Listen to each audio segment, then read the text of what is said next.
Welcome to the Encore Audio Archives YouTube channel. I'm Taper Dave, and this is my channel. I've uploaded hundreds of talks here that I've recorded at meetings in West LA, and I've also recorded conventions starting in 2013. I've got a bunch of those up. And Walt and Mary Murray, the original owners of Encore Audio Archives, started the company in the 80s, and Walt recorded Joe and Charlie's and a bunch of stuff down in Vista, California. My sobriety date is June 20th of 1994.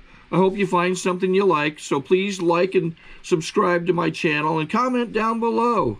If you want to hear something that I don't have or that you don't see, I'll see that I get it. Anyways, take care and have a great day if you want to. Please join me in welcoming our speaker, Aydin.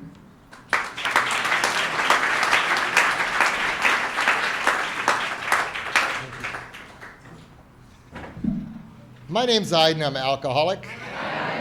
And, I want to thank everybody for being welcoming. It's always great to come to a meeting and see a few people you know. And I'm from Long Beach, so this is a little bit of a haul for me. Not too bad. But I want to thank Tim for showing up. He's a friend of mine. He said he'd come out, and some guys from my home group. And I've known Matt. I've been an acquaintance of Matt's for 15 years from back in Phoenix. And welcome Julia, Steve, and Melissa. This has been a good gig for me. I thank God that there is no justice in AA, because had I got justice, it would have been a lot different. And I'm going to go back. When I was a kid, I was just one of those weird little kids that you could not stand to be around because I could not tell the truth, no matter what. And I was raised by a Turkish military man and an Oklahoma farm girl, okay? So I was raised with two cultures, two religions, two everything. And I used to think that had a significant part of why I was so weird. But I was just one of those kids you couldn't stand to be around. And just like a lot of people say in AA, I felt like everybody else had an instruction manual. I didn't have an instruction manual. And so I was raised in Christian church and at the mosque. And so I have a brother who's a year older than me, and he always did everything right. And I could never figure out, well, actually my sponsor clarified it for me when I was new in AA. When I did my inventory, I wanted to think back, what was my earliest memory? And my earliest memory was, I remember drawing an airplane on the wall with a crayon in the living room. And I think the reason I remember it, because my dad, although I don't know if he was an alcoholic, he had a lot of the symptoms, and which is weird for like a religious Muslim man. And he was kind of undercover. But I remember him coming home, and he said, who drew this airplane on the wall? And I looked at him, and I'm like, I didn't do it. And he went out in the backyard, and he asked my brother, and my brother, of course, denied it. And so, but my dad was the kind of guy who just couldn't give it up. He couldn't leave it alone. And so he gave us both a crayon, and he said, I want you to draw an airplane. And I watched my brother. My brother follows the rules, trying to draw an airplane as close as he could to that airplane. And I start scribbling on the wall. And he gets, well, it's hard to not be polite. So he gets his ass beat. And I get, I'm off the hook. And, that pattern continues for me for the rest of my life. I'm just not a rules guy. And even though my dad was a strict disciplinarian, Turkish military man, I still continued. I got disciplined over and over and over for lying. And I don't know why. If it was easier to tell the truth, I'd still lie. And so fast forward to 14 years old. Up until that point, the only experience I had with alcohol was watching my dad, and I hated it, okay? Because my dad would come in the door, and it was like somebody was pointing a rubber band at you. Your eyes would flutter, or my eyes would flutter, And I wasn't sure if it was going to be the I love you sloppy drunk or if it was going to be something different. And my father had put my mom in the hospital a couple of times. And so when, in our house, alcohol was, I didn't like it when I was a kid. But when I was 14, the kids in the neighborhood decided we were going to play grown up, okay? And so we all got piled in an older kid's car, and there was this dairy on the edge of town that everybody knew you could buy booze. So we used to call it Swami's. He had, it was a Sikh, and he had one of those turbans, and he would sell booze to anybody. And so we filled the car with Henry Weinhardt's, Boone's Farm, and all that's kind of giving away my age anyways. And so we went home, and it was the first time that I had sought out to get drunk. Well, I didn't even know I was getting drunk, but went home, started drinking with, like all the other friends in the house did. And I remember as that feeling came upon me, I was like, oh my God, that's why he does this every day, And as I got older, from that day on, I sought out to drink every opportunity I could. And of course, at 14, I wasn't a daily drinker, but every opportunity I got, I did. And my dad bought 3 liquor stores in the town I lived in, and so access became very easy. Actually, I was super popular in high school because we would just toss all the booze in the trash and then go back and retrieve it later, and so access wasn't a problem. And back in the 70s, maybe it was, I don't know, it seemed like a common thought that drinking wasn't a big deal, and like my parents and other parents would let us drink at home. It's better you drink here than go somewhere else. And so I drank a lot. And my mom actually ended up going to Al-Anon over my dad's drinking. And so she was a little schooled in Al-Anon. And when I was 17, by this time I'm drinking every day. And she asked me, you think you could go 6 months without drinking? I said, no problem. Because I would say anything to get her off my back, okay? So I juke and jive and I lie for 6 months. I get away with it and don't get caught. And I'm like, okay, now get off my back, right? And she actually does. She kind of backs off. And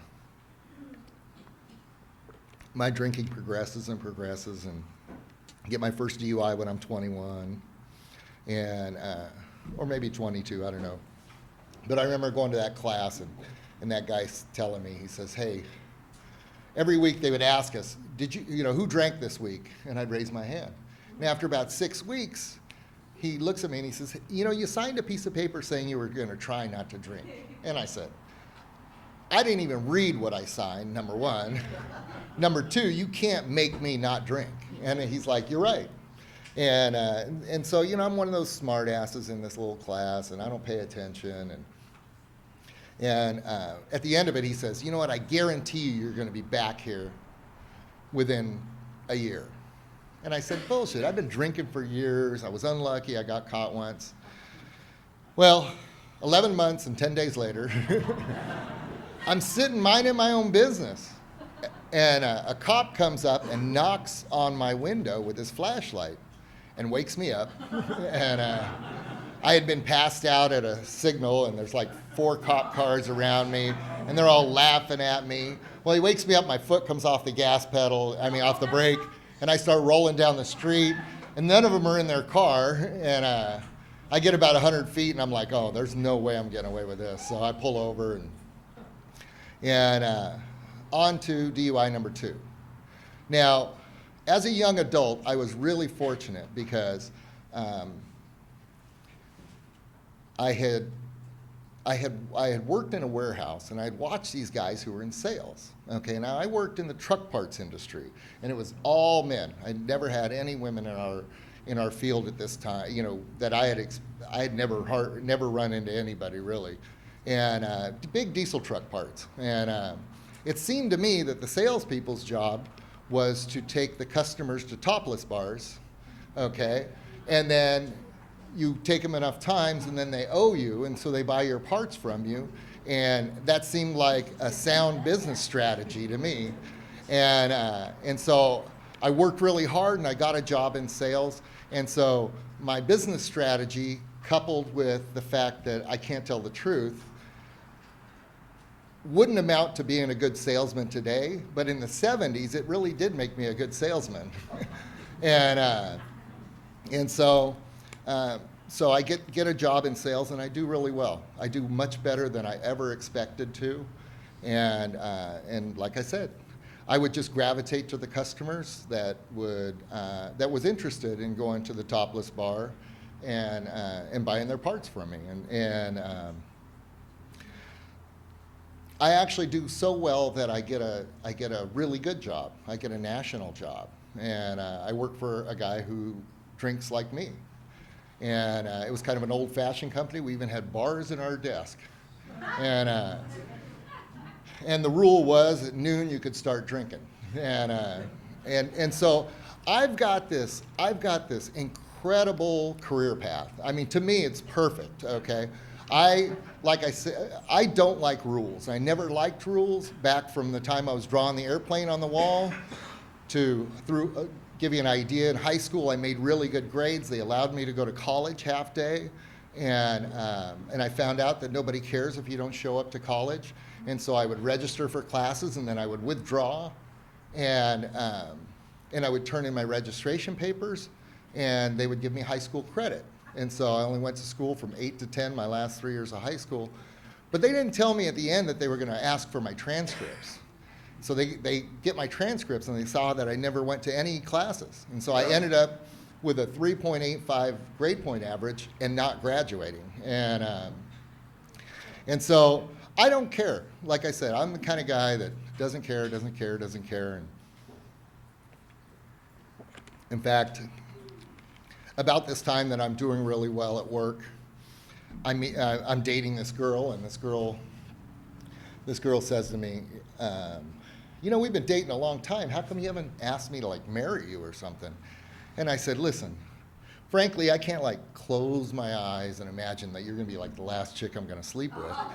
And I said, I think I should feel that way, And she says, listen, if you don't know that I know that you go to those topless bars and you go to those cat houses and all that stuff, you're crazy. She goes, frankly, you want to do stuff to me I don't want done to me. So you just keep going to there. And I'm like, hey, let's get married. And so we get married. And so I stayed married for 7 years, primarily because I'm on the road 90% of the time. Okay. And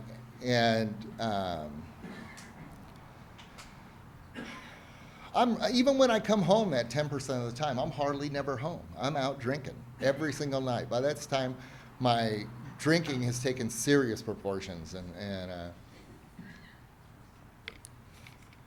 And up until this point, I never did drugs. I never did drugs because, man, when I was 18, people would offer me cocaine, and I was watching all my friends bite the dust in the 80s behind cocaine, and I would tell them, dude, if I did cocaine like I drank, I'd be screwed. And so I stayed away from it until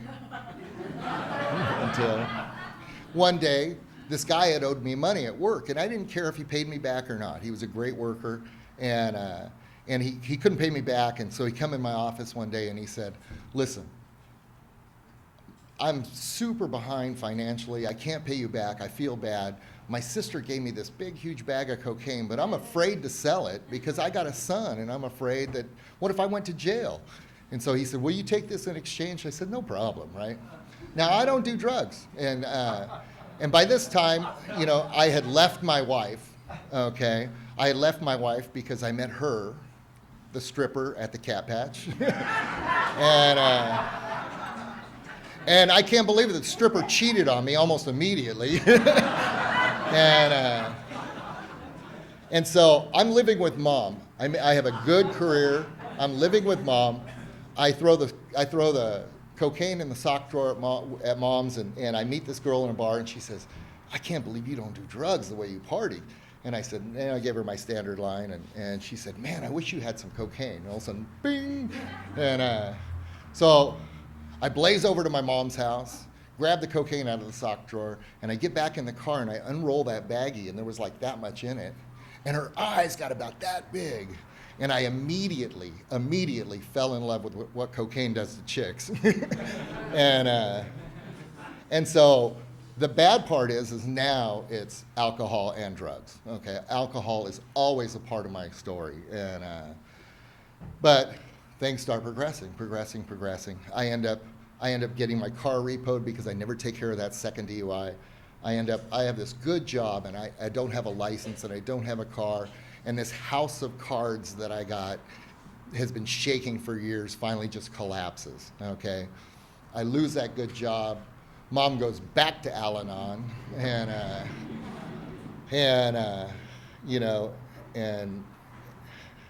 they turned her against me. And my life gets pathetic very quick, okay? She says, you gotta leave. So I said, no problem. Fine, we'll march out the door and sneak in the backyard and sleep at night. She goes, no, that's not what we mean, you gotta leave.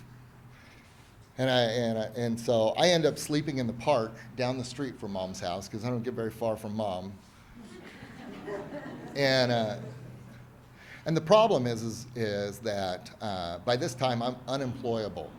You know, alcohol, drugs, everything's going on, and my mom was an incredible lady. She would drive to the park, give me $2. And then she would give me $2 and cry and drive to work. And every day, all I could think of was, you could give me more than $2. And every day, I would try to get more than $2 out of her. But she knew I would get a pack of smokes and something to eat, okay? And finally, I meet some girl, and she's gonna save me. She knows that my problem is my friends. And so she moves me up to Bakersfield. And she said, I don't care if you work, I don't care if you do anything. I make enough money for the both of us, you know, sit here all day, I don't even care, okay? And she never said it, but I knew what she meant was, as long as you quit. So I never asked, but I didn't know I had alcoholism because even though I had gotten those 2 DUIs and the judge had sent me to AA, I remember in my first meeting, I found out that 10 minutes into the meeting that there was no AA police and that I could sign my own court card and nobody was ever going to find out. But I didn't get the opportunity to learn about a progressive disease. I didn't get the opportunity to learn, or I didn't get the gift of identification, because at this time in my life, I could certainly identify. I could identify years prior to this, and so I don't go to AA, and I don't learn about a progressive disease, and I go up to Bakersfield, and I don't know that I've got this serious disease, and I go crazy. I mean, I literally went bananas. I didn't know what was wrong. She would leave to work, and I would just pace like a caged animal, you know. And so when I read restless, irritable, and discontent, I totally identified, okay? And I would be like that every day, and I just started eating everything in sight. And I remember I gained like 60 pounds in like 45 days just because there was something wrong. And then finally she left town, had to leave me with some money, and I couldn't take it anymore. And so, you know, I marched on to this place that I had seen. I'm like, I know my people are here. And I went and I met my people, and next thing you know, I'm on the streets in Bakersfield. And you know, up until this point, I'm still convinced that I can pull it together. And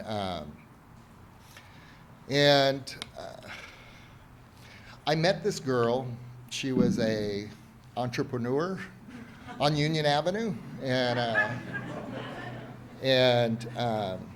I hung out with her for a while till she got tired of footing the bill. And so, you know, I went in and out of homeless facilities. There was the Truxton Municipal Shelter and the Victory Saves mission, and I learned to hustle the mental health system. I learned, I get hotel vouchers, and I learned to hustle food banks, and I come from a good family. Even though we had our problems, okay, I had everything that I wanted, and most of the things that, or actually everything that I needed, and most of the things that I wanted, and so at this point, I'm pushing a cart up and down Union Avenue, and I remember a cop pulled me over. Well, he doesn't really pull you over when you're walking. He pulls up to you, and he says, "You know what you're doing is pandering." And I'm like, "Pandering? I never even heard that." I remember it from Dragnet or something. And he says, "Yeah, you're that girl's pimp." And I'm like, "I'm not her pimp." I said, "Listen," I said, "I keep house, I cook dinner." I said, I'm that girl's wife. She goes out and works every day. And so I'm going back and forth from hotel rooms to homeless centers. But this girl tells me about AA. She tells me the fact that she had been sober 9 months. And I don't believe anybody because I can't tell the truth. But somehow she told it in such a way that I knew she was telling the truth. And she would always say these weird things that I didn't understand, that I'm just too selfish and self-centered and this and that. And so I said, well, let's go to one of those meetings. And she goes, if you go to those meetings with me, you're never going to stay sober. And, she got tired of me, and I had nothing left to do but go to, actually, I went to another fellowship first because I could not dream of not drinking, to tell you the truth. I could not dream of it. Man, if I could just quit that other stuff, I'd be fine. And of course, I tried that experiment, and it didn't work. And I ended up getting picked up on the street for the same DUI that I had been picked up for 7 times. And so they put me in a bus up in Bakersfield and shipped me back down to LA County. And I don't know about you guys, but I always get religious and reasonable when I'm in jail. And so while I'm in jail, I get religious. I call my mom and I tell her, man, I've been to 6 of these AA meetings, and I know I can stay sober. And because of the way I was talking, she picked me up from jail, and she asked me that day, she said, what do you want to do? And I said, dude, I got to go to the bar, this bar by her house. And she's all, what? And I said, I got this disability check that came in while I was in jail because that's the way I live. And I haven't had an ID in years. And all I need to do is go cash that disability check, and I'll be fine. I've been to those meetings, no problem. So I get to the bar. She begs me not to stay. The guy doesn't have enough money in the till. I start shooting pool as he's giving me money, and I start losing. And I think to myself, man, just one double Jim Beam, take the edge off, and I'll win my money back. And so I take that drink, and I think to myself, man, you son of a bitches in AA lied to me. You made it sound like I was going to blow up or something if I took that first drink. And I said, nothing happened. And I said, give me another one. And I had another one and another one. The problem with me is that when I take that first one, I forget all of those good intentions I had. I forget about all the high resolve I had. While I was in jail, you could have hooked me up to a lie detector, and I would have passed because I meant business. And so 6 days later, the money's gone, the girls are gone, the booze is gone, the drugs are gone, and the only thing left to do is to walk back to Mom's. It's the only thing I got. So I walk back to Mom's. I'm too ashamed to ring the doorbell. I fall asleep on the porch. Like, in our neighborhood, it was common. So nobody even called her and said, hey, your son's sleeping on the porch. And she comes out the door, sees me there, and she wasn't one of those, you're such an idiot, you're such a jerk guy, or ladies. She would just cry and say, man, what are we going to do? And I thank God that day, this is what I believe is the grace. That day, I said, I don't know. I don't know what I'm going to do. And immediately, I went into what I call the cry heaves. I just start crying and bawling because to the core of me, I have no idea what I'm going to do. All I know is I'm at that jumping off place. I can't imagine not drinking, and I can't imagine drinking anymore. And I just know I'm screwed. And up until this point, like I said, I hated my brother because he always did the right thing.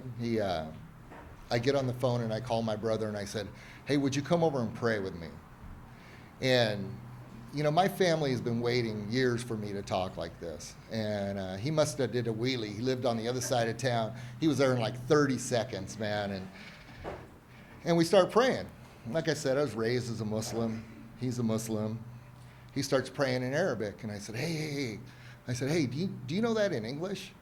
And he says, you mean all these years you've been praying, you have no idea what you're saying? And I said, I didn't care. I said, I don't care at all. All I know is if I didn't memorize it, I'd get my ass beat. And so that's what I did. And he started praying in English. And I immediately went from the worst emotional pain I'd ever felt in my life to something I had not felt for years and years, which was hope. I don't know what made the transition. There was nothing intellectual about why I should have felt hopeful, but I did. And after that, my parents said, where do you want to go? And I said, I don't care. And they got on the phone with me, and we called a place called Cider House. And I sobered up on the grounds of Metropolitan State Hospital in Norwalk. And they said some very simple things. They said, you know what? You better go to meetings. You better get a sponsor. You better start working some steps. Get a couple of these commitments around here, and get in the middle of this. And that's what I did. And my life came together way faster than I ever dreamed of, to tell you the truth. You know, I thought my problem was going to be, I need a car, I need a pad, I need a chick, and I need a job, okay? And I didn't have any of those things. And my sponsor said, just keep going to meetings. And we started on this journey through these spiritual exercises, and just amazing things happened. I got a job in sales, gave me a company car. My sponsor would say things, your job is to fill that car now.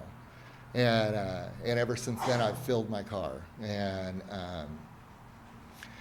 And I started doing these things. But the bad part is as my life would get better, I would back off of AA. I wouldn't completely retreat, but I would back off.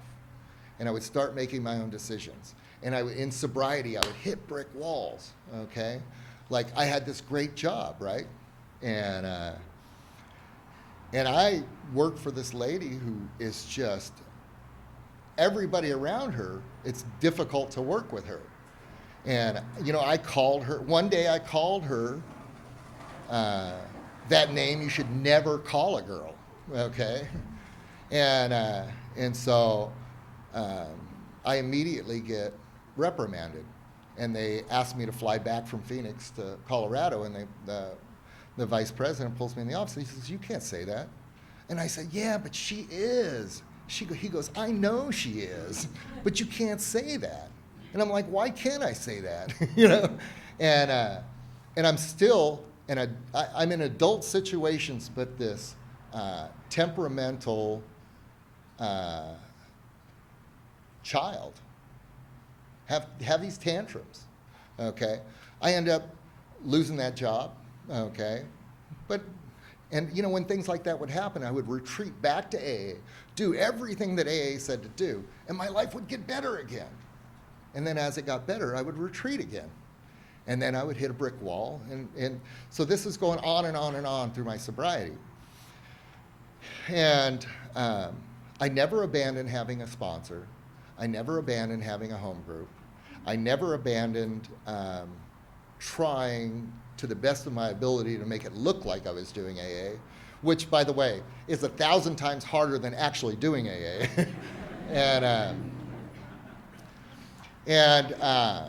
And so at 10 years of sobriety, I had decided that I needed to make a career change because the world had progressed since the 70s, okay? And I no longer had my business plan, okay, which was take people to topless bars and drink with them. And now the world had progressed, and they expected me to show up at my customers, and they asked They expected me to be organized. They expected me to work, okay? And I found out when I was sober, I was a really crappy salesman. I could talk a lot, but I was a crappy salesman. So I decided I got to change careers, and one of my hustles was, when I was drinking, was I could sing Sinatra and Nat King Cole and Bobby Darin and all this stuff. And I could hustle old ladies at karaoke bars. And I could drink every day. And so in sobriety, I have this karaoke job. And I meet this girl in this bar, and she got pregnant. Like I had nothing to do with it. But come to find out, this girl has problems, and very similar to mine. She comes to AA with me. I manage her sobriety, and she does not stay sober, okay? And I flip out at 10 years of sobriety. I flip out because she's pregnant. She's going on doing these things. I do everything wrong. I threaten her family. I follow her. I stalk her. I do everything because I'd always wanted a child, okay? Actually, I didn't want a child before, but after I got sober, I wanted a child. So bad that even my sponsor said, dude, you know so many single moms, and I ended up, from the time this girl was born to she was at this point in her life was 7 years old. I babysat her 2 nights a week just because I wanted to have a child that bad. So here I had the opportunity, and mom's getting loaded, and I'm flipping out. And I had actually heard these 2 speakers, and they talked about doing AA like I knew AA should be done. And they talked about these principles, and they talked about the most important thing is to get yourself in a position where you can help others. And I stalk these guys because I'm desperate. And I stalk them, and and I asked them where they went to meetings, and that's how I ended up at my current home group, which is the Hermosa Beach Men's Stag. And I asked one of those guys to sponsor me, and he starts taking me through this with a he acts like he really wants to do this, and I start doing what he is. I mean, I can't imagine how my sponsor does what he does in AA. And I start trying to do the same thing, okay? As he tells me things like, you just go by that house every day. And I had to break up with that girl. And you just go by that house and make sure she's okay every day. And so every day I would come by there. And at first it was like, get the hell out of here, and then I would come by every day. And then it would mellow out. And unbeknownst to me, she had been going to AA without me. And she got a sponsor, and she started doing these things, and so I'm coming there. It's getting, she's getting friendlier and friendlier, and when it's time for the baby to be born, she allows me to come be in the hospital room, and she still hates me, okay, but she lets me be in the hospital room because I've showed up every single day, just like I was instructed, and so the baby's born, and we had already agreed on what the name was going to be, and she decides, you know what, F you. She changes the name on me, and it wasn't significant at that time, but later on it becomes significant, and I show up every day, and I do what I'm supposed to, and I make sure she's okay, I make sure they're okay, and we end up falling back in love. Now by this time, she's sponsoring girls, doing everything that she's supposed to be in AA. The reason I broke up with her, because she was completely unemployed. There was no way she was ever going to be able to keep it together. I knew that she was going to lose the kid to the system and things like this, and none of those things came true. What ended up happening when she came to AA, started sponsoring girls, I kept doing what I was supposed to do. We ended up falling back in love, and I married her 3 years ago. And today, I have this beautiful 7-year-old son, and I got a 12-year-old stepdaughter, and And we got one of those crazy AA houses. People are coming in and out of the house every day, all the time. And my stepdaughter's dad picks up my son from school every single day. And by the time I get home, because he gets home a lot earlier, he's already done the homework and things like that. And the reason that that even happened was because when he wasn't paying child support for 10 years for his daughter, right? My sponsor just said, you know what, you just keep your mouth shut. You just keep your mouth shut. He would come over every day, and you just keep your mouth shut. And you know what? That is the best dude in the world. When we finally got to a place where we were buying a house and things got a little tighter financially, he voluntarily started doing all that stuff anyways, okay? And people are amazed at how we are in our house. He stays for dinner every night, you know? And like I said, my son gets good grades because his dad was a teacher, and he's very good about doing homework with him and stuff. And we got this weird little tribe at home. And I remember we're going to take pictures, right? And me and Wolfie and my wife, we go in there, and she's all, who's with, you know? And we're like, dude, we're together. She just makes our babies, you know? And because we operate as a family, okay? And you know, in A Vision for You, it talks about amazing things happening, okay? When I had about 2.5 years sober, my brother called me, and he said, I need to meet you at Mom's house. And my sister called me, and then my mom calls me, and everybody wants me to meet at Mom's house. And I'm driving in my car, and I'm thinking, I know what this is. This is an intervention, because I'd had dozens of them. I had a lot of experience with them. And so I'm getting madder and madder driving to my mom's house. Okay, and I get to my mom's house, I open the door, and there they all are. And I thank God I didn't get the opportunity to say what I wanted to say, which was, what the hell do you guys want? I've been sober for 2.5 years. You know, what am I doing wrong now? And out comes my brother from the kitchen with a cake. And it says, Happy 1,000 days. Sorry to interrupt your viewing. Taper Dave here. Just wanted to take a second to ask you to like and subscribe to my channel. Let me know if you like what you're listening. I've got some very good talks here, and this one's a great one. Just curious, do you think this is better than Zoom? Tell me what you think. You know, I hadn't been keeping track like that, and he had been marking on his calendar every day. Every day. He could not believe I was staying sober. And you know, I found God. I found God in my mom's eyes. And that day I never wanted to see that look in my mom's eyes ever again. You know, I could feel all the disappointment. I had every opportunity I could have wanted to succeed, and I couldn't succeed, okay?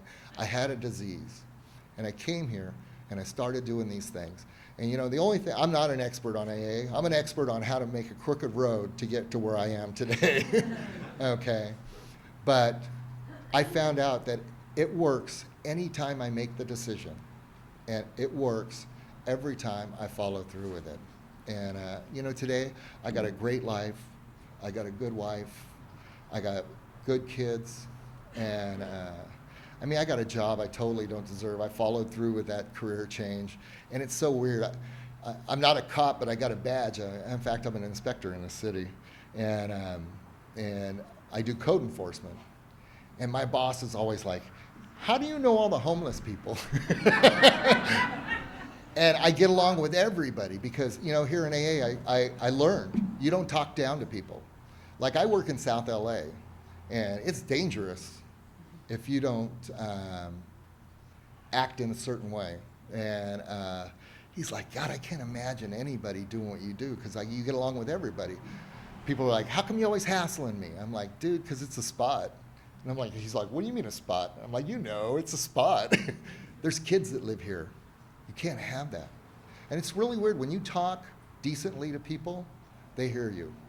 And I would have never done any of this way. You guys showed me this, you know, and I can never convey how much I appreciate Alcoholics Anonymous for what they've done for me. Thank you.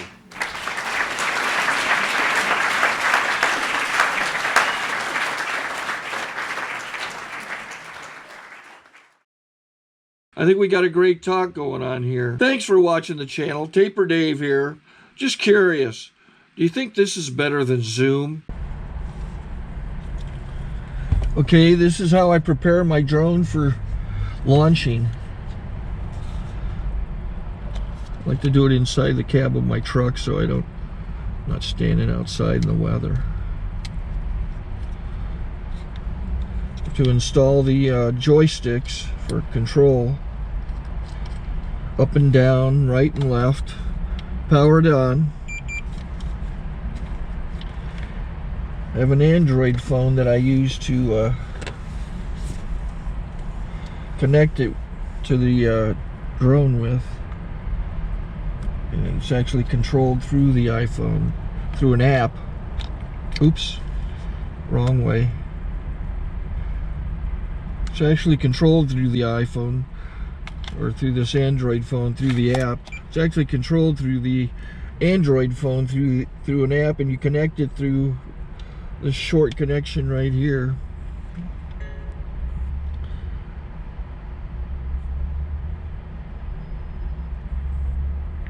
Remote control connected. Remote control's connected. So I pull out the drone. I have to extend the legs. Long legs extended first, then the short legs. Remove the gimbal protector. Set that aside, then power it on one short burst and one long burst. I lay it down. So I have to go to calibrate. So the drone's not connected yet. It shows you here as this drone gets disconnected, even though the remote's powered on. So the drone has to establish it's connected. So I go into the app to calibration mode. First I'll calibrate the remote controller. Start calibration. Out, in, oop, out, in, up, down, and then this little wheel is to control the gimbal. So it's calibrated. Go to gimbal calibration, start calibration, and then it calibrates the gimbal. I don't know if that shows up. The gimbal's moving all over the place. Changes, you can see it on the video. And I'm calibrated to take off. It's acquired 7 satellites at the moment. There are 26 satellites up in the sky, which it has to acquire before you can take off. So it's connected. It's got enough satellites. This is white. I can go to press this little arrow button, swipe right to take off, and it would start the motors if I slid this to the right. But I'll wait till I get outside. Don't want to do it inside.